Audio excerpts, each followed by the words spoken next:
Hello. Similar to yesterday's video, I'm going to talk about a statue that I bought at the British Museum when I was in London last week. Although this time it's Anubis, not the Lamassu from yesterday. So, same beginning to the video basically. Anubis was the Egyptian god of the dead. He was first kind of spotted around 3100 BC in the early dynastic period with the first dynasty and all that era, up to around 300 AD when Christianity came into Egypt and the old mythology kind of died off. As I said, he was the god of death and mummification, and he's normally depicted as a black-headed jackal or dog. And as the Egyptians believed everything was cyclical, even life and death and all that, the black, this obviously isn't black, but normally it's black. In the drawings and the hieroglyphs, it's black. Since they believe in the cyclical nature of life and death, the black symbolises both the kind of rotting flesh, corpse, more morbid end of it, and the fertile soil of the Nile from which new life bursts. So quite a nice symbol, I think, because obviously you'll know that every year the Nile bursts its banks and the soil in the Nile Valley is very black, and that's why Egypt is even able to exist, because it's extremely fertile land, the Nile Valley. Anubis was a protector of the dead. He was a benevolent force, not a malevolent one, because people kind of see him as a jackal. It's black, it's a bit scary to younger children, so if they first see it, they'll kind of assume it's the god of death. Obviously it's going to be bad, but no, he was a benevolent force. He was a protector of the dead.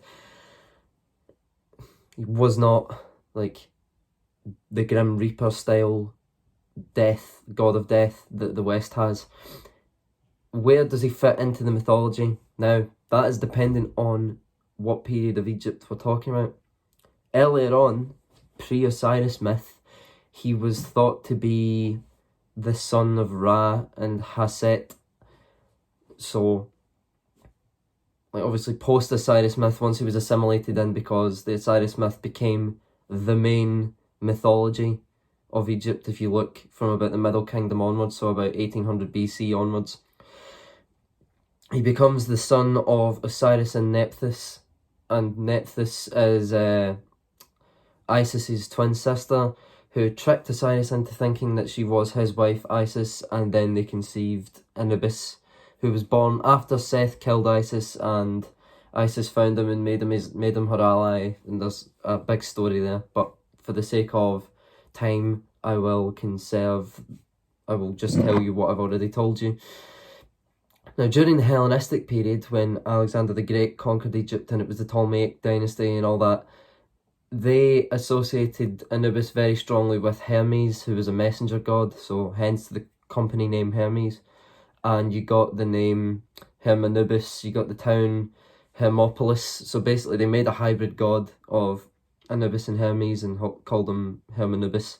And it's quite weird because you see like the typical Greek style statues of the gods, but with like a dog head. It's quite strange. You can look it up. In the Trials of the Duat, which were the trials of the afterlife before you actually got into the field of reeds, which was their heaven, before you actually got into that, you had to go through very many trials, which I'll make a video on at some point, but just for the time being, accept that it's like physical endurance trials of you testing your character, all that stuff.